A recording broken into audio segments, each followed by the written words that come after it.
Hey, what's up guys, Johnny Cooper64 here with another YouTube video, and welcome to my first episode on Crash Bandicoot Warped on the Sane Trilogy. In this Let's Play series, I'm going to be talking about, how the levels look, and how it's different from the original, some cool facts about the game, and about the development, and some of my own thoughts about the game as well. Well, let's jump straight into Crash Bandicoot 3 Warped. Loading. Now, as I said, previously on my other episodes, on how like each of the games is divided. Over here we have Crash Bandicoot 1, Crash Bandicoot 2, and Crash Bandicoot 3, and how each and one of them, fit into their own theme. Because Crash Bandicoot 1 is based off the jungle, Crash Bandicoot 2 is based off the snow, and Crash Bandicoot 3 is based off, the futuristic time travel and stuff like that. Loading. Oh my god, still flipping loading. All right, let's go. Crash Bandicoot Warped, and it shows 3 in there. Alright. Yeah, what's weird about Crash Bandicoot Warped is it doesn't have like Crash Bandicoot 3 Warped, but that's what some people say. But in the clock it shows the letter 3, which indicates it is Crash Bandicoot 3, and unlike Dr. Wrath of Cortex, that doesn't have a 4, so they can easily just skip that and skip the rest out of after Warped. And that's the events after Crash Bandicoot 2 Cortex Strikes Back. And the reason Embryo is basically Embryo, Crash, and Coco are the reason why Uka Uka is basically free. Without them, then Uka Uka will have stayed there. And here we have Coco. Oh, Polar getting scared. Aww. Uka Uka is free? No, it cannot be. Great evil has come. Oh my god, I love Aku Aku. This is also like the first time Aku Aku has like a voice actor, he can talk, which is pretty cool. And here we have Cortex in the warp room. If Cortex is in the warp room, then why doesn't he go back and find Crash Bandicoot? Like, are they both in the same warp room or something? Because I mean they are, but why isn't Cortex in the warp room while we're playing? Oh my god. Now that's a more, how do I say this? Like, if it's more how the, it shows like the little blue ball and then it breaks and it shows Uka Uka. Because in the original, we see the little blue ball at the beginning of the game. But like, when we first see Uka Uka in here, it doesn't show the little blue ball. But I kind of like how, they kind of, showed him transforming back into his own original form.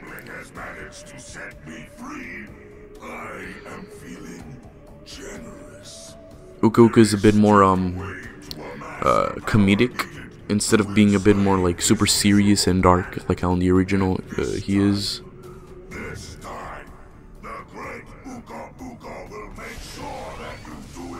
And we have Dr. Entropy appearing for the first time. It was more scarier when he was like in the shadows and he was walking by. I was super scared when that happened. I think that would have been a bit more appropriate instead of him appearing in the warp room, but it's alright. And if you look at the left corner, you can see Nathan Drake's picture, which is from Uncharted, the Uncharted series. And we also have the Crash Bandicoot 2 hoverboard, or the surfer board.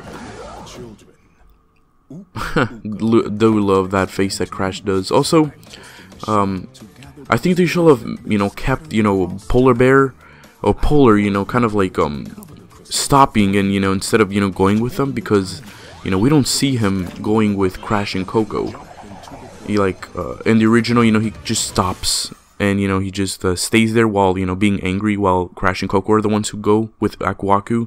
But in this one he goes with them, but he doesn't really show up there. If I think they were gonna add Polar Bear actually in here, because that's my own thoughts. I think they were. They were not gonna have a level with Polar Bear. I think they were gonna have him like in the warp room, like over here, like right over here. Just him standing there. I think that would have been actually awesome. For him to have that to be in there. So let's jump straight into Toad Village.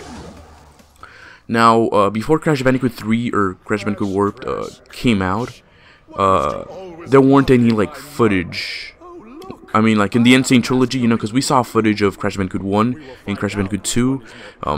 Those were like the main priorities, like they shown us, and they didn't really show, you know, any warp footage until like 1 month before its release date. Like that was awesome, you know, how they really didn't show much.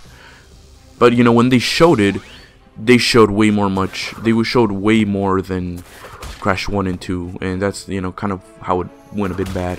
Now this takes place, you know, during the medieval times. You can tell by like how there's like these little clown houses or something. This little circus house.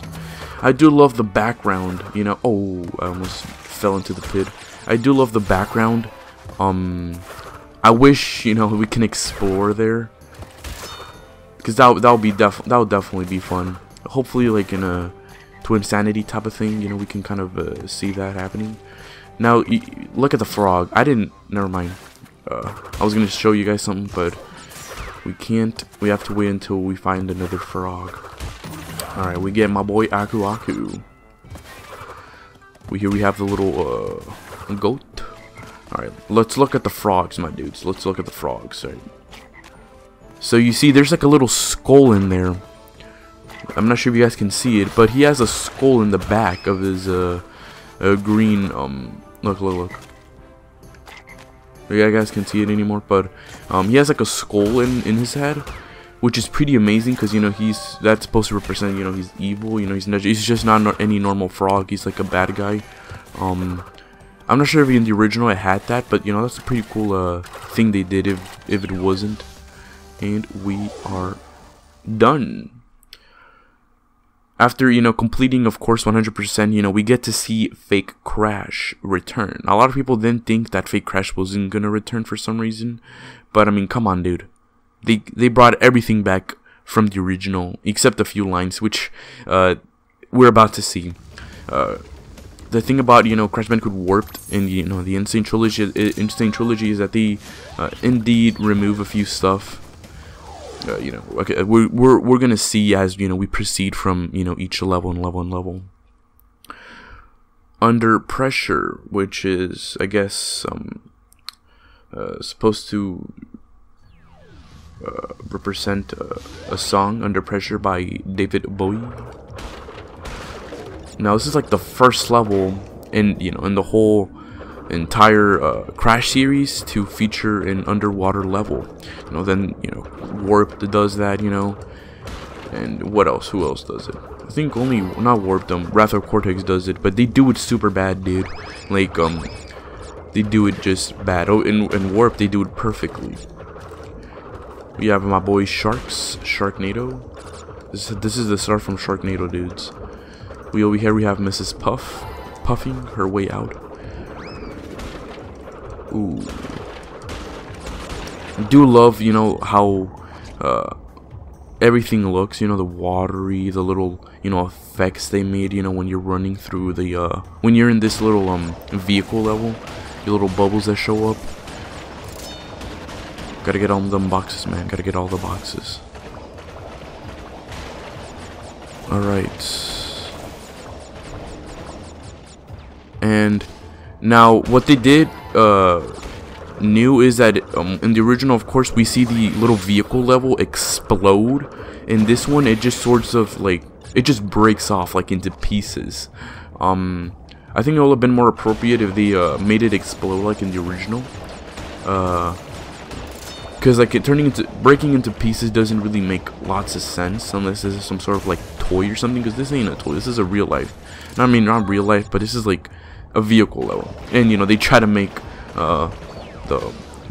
Crash Bandicoot, you know, Sane Trilogy a bit more realistic, but that's the thing, they kind of missed it in a way. I saw Jacksepticeye also complain about it in his little Let's Play.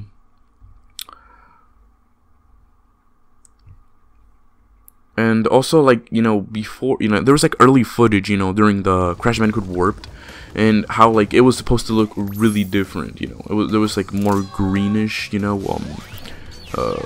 in the water level. And over here is the first time At least in the original trilogy, because, you know, in Sane Trilogy we get to play as Coco with, you know, Crash's controls and everything like that. But this is the first time we get to play as Coco in the original trilogy of Warp. Of course, you know, when I first played her, you know, I thought she was gonna have like the controls from Wrath of Cortex, since Wrath of Cortex is the first game I played. And what's different about this is that Coco can like jump, spin, and do all these slice thingy.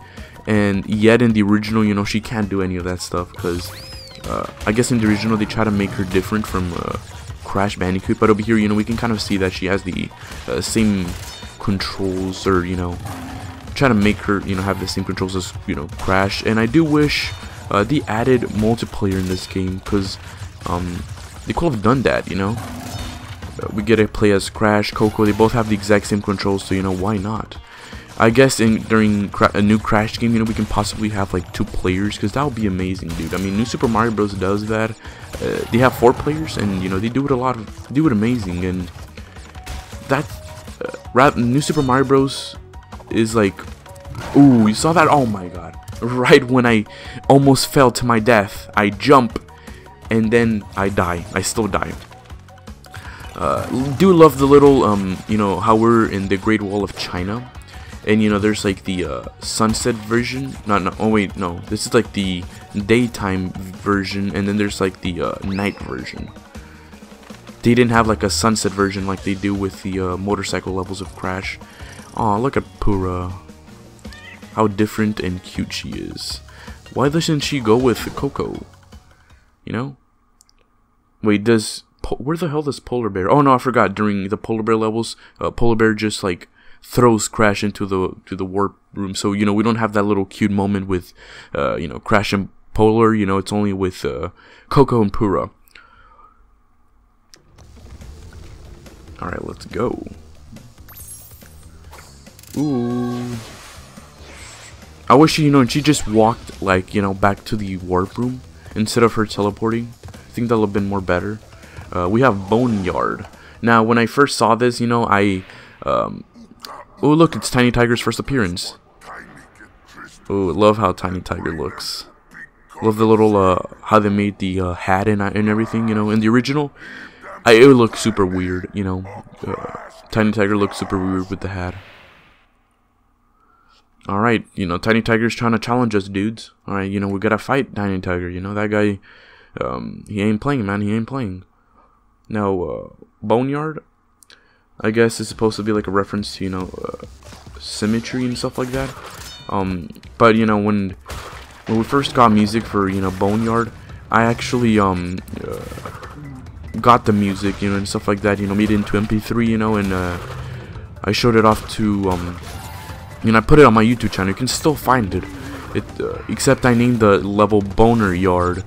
I think a lot of people thought it was like it did it on purpose or anything or something like that, or not did it on purpose. They thought I made it as a mistake, but I actually did it on purpose. Called it Boner Yard. Try to make it a bit more different, and I still have it's still named like that actually.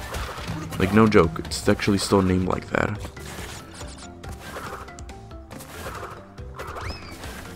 Alright. Do love, you know, how the water looks, or, you know, try to make it a bit more different from the others. This is supposed to be, I guess, kind of like muddish / waterish look. You know, than how they're making it, or at least it's like clear water, but, you know, with the whole lighting, it makes it like completely different. Over here we have Yoshi. Sadly, Yoshi passed away, and he died. So yeah. Also, this is actually the first level that it has actual lava, you know. Because Crash Bandicoot 1 was gonna have lava levels, and it turns out that only Koala Kong's boss fight is the only one that has lava. So, you know, that's that, and they actually cut the other levels, I guess, due to time and due to like the memory, and, you know, how like, you know, Crash, you know, but back in the day, PlayStation 1 couldn't handle the too much, I guess, graphics and stuff like that, so, you know, they had to cut it. Then in Crash Bandicoot 2, the warp room is like has like, I think it was like during the Dr. Engine warp room, like there's like lava, you know, like the whole warp room is like covered in lava and stuff like that, you know. We do get to see some parts of lavas during like the eel deal and stuff like that, but never like a full-blown lava level, kind of like this one. So yeah, this does really mark an actual first appearance of a lava level that isn't cut or barely makes an appearance. Oh no, I was about to go back to the level. Alright, let's go to Make Waves, Making Waves. I think I remember Crunch saying the exact same line. Make waves! I think it was like during Crash Tag Team Racing. A lot of people do hate the game. I find it an alright game. I actually started playing Crash Tag Team Racing again since 2011, you know, believe it or not. I actually played it again today, and you know, when it went, it told me, you know, you want to overwrite, you know, your save file, and it showed there. Last time I played it was in 2011. Holy flippin' hell. Anyways, oh my god, doesn't this look amazing and beautiful? Look how the water looks. It doesn't look like the you know, Crash Bandicoot 1, where there's like the waterfall and everything, you know, because that's like dark blue. This one's like light blue. Super amazing, love it, absolutely love it. Then we have like the little island beaches and stuff like that. And now this is what a lot of people hate about this level, is how, you know, the jet ski controls. They try to make it realistic again, you know, making it heavy and, you know, harder to control, and you know, that's what a lot of people hate. It does feel more heavy and you know, and stuff like that, because in the Crash 3 or the original, it's like more easier to control, like you know what I'm saying, like it's more easier to control, and you can actually like go to like jump higher and stuff like that, is what I'm trying to say. But you know, it's still alright, you know, if they want to go for more realism and, you know, future Crash games, you know, then, you know, I'm all into that. And we have a lab assistant in costumes. Now the lab assistants, I guess, makes more of a brief appearance in this warped, and I think it's because, you know, in like the secret warp room, there's like a lot of how do I say this, a lot of lab assistants getting made, and I think that's like the origin, you know, they're robots, and you know, they're getting sent into different warp rooms, and I guess they were also time traveling all the way till Crash 2 and 1, which, you know, I guess, you know, takes advantage of, like, you know, the whole time travel in Crash Bandicoot Warped. And let's go into Tiny Tiger. This is like the first boss battle we get to see, you know, when Crash Bandicoot Warped was getting introduced in the Sane Trilogy. Oh my god, I do kind of hate like the little you know, kind of glitches that shows up when you you know, play the cutscene. I do wish, you know, they changed that. Hopefully, you know, once they release the Switch and PC port, you know, because once they release it, they gotta fix it before they release it, and then they also gotta fix the PS4 version. Ooh, Tiny Tiger mad. He wants revenge for what we did to him in Crash 2. Now, what I don't get is why is he working with Dr. Neo Cortex? Like, he was working for Embryo, but now he's a traitor. He's working for Dr. Cortex. And we always over here we see like the lab assistants finally getting like a physical appearance during this little level.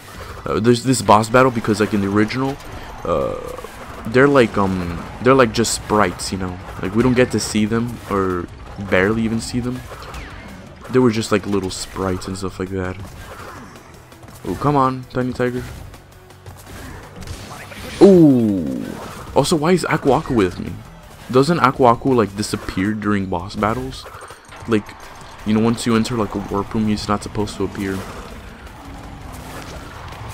Oh no, he ate me. Oh, more fresh meat for my pot. Also, is that like Tiny Tiger's family? Like, why are they like their slaves or something?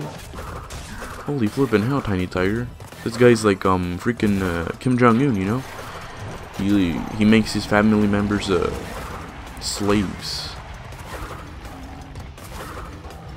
Come on, man. Or they're lions. I think that, yeah, they're lions. They're not tigers. Just got to realize that. Alright, come on. Ooh.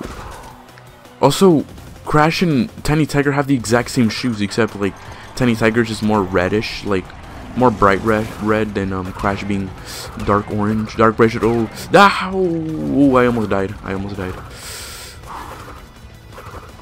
There you go. You know, sometimes, you know, if you're a bit too close to the hit points, you know, the hit boxes, then you will indeed, you know, get killed by them.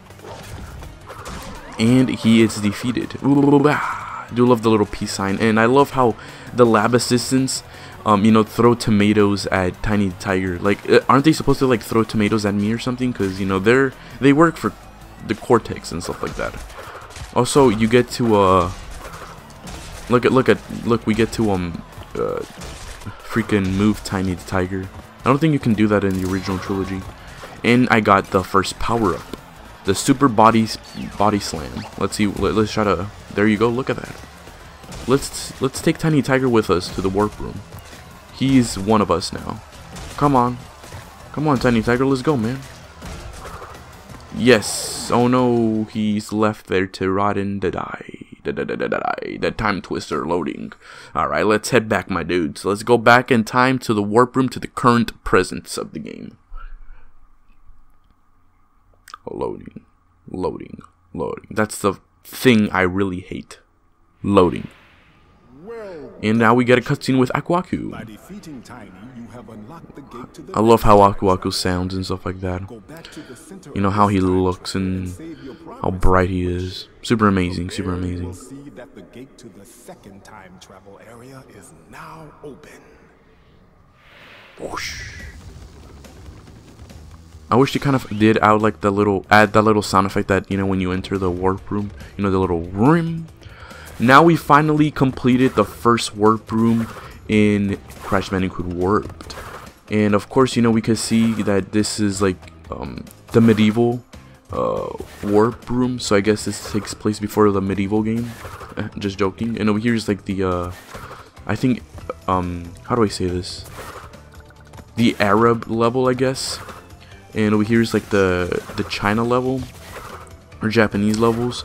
Over here is like the Asian levels, you know, the desert and stuff like that. And this is the futuristic levels. Even thought there's actually only one futuristic level in that warp room, which is pretty funny in my opinion. But anyways, let's take a look at this warp room, like overall. Like over here we have the little electricity, which does no harm. Do love how it, you know, how it looks. I wish like the sound effect, you know, when you get hit was a bit more louder, like in the original. But overall, it's still amazing. I do love how, you know, you can hit these and like electricity just like, you know, goes all the way to the sky. And, you know, you can also move the switches and stuff like that. Still love how, you know, you get to see Coco in here. And, you know, when she's doing her job, you can kind of like see like the levels from previous Crash games. I think you can see Sunset Vista. Let me see if she's like, look, yeah, you get to see Sunset Vista in here, and how like she's looking at different levels. She's looking at the Crash Bandicoot 2 warp room. You know, that's pretty amazing they did, because, you know, with the whole Crash Bandicoot warp, the being, you know, on time travel and stuff like that. I do kind of hate, you know, how the water looks in the warp room, but it's pretty alright though. But it kind of looks a bit crappy. Do love the little skies in the background and the moon, you know, staring at us. You know. Hopefully it doesn't fall and kill us, you know, like Majora's Mask. But anyways, thank you guys so much for watching my first episode on Crash Bandicoot Warped on my Crash Bandicoot and Sane Trilogy Let's Plays. Thank you guys so much for watching, and I'll see you guys in the next one. Peace.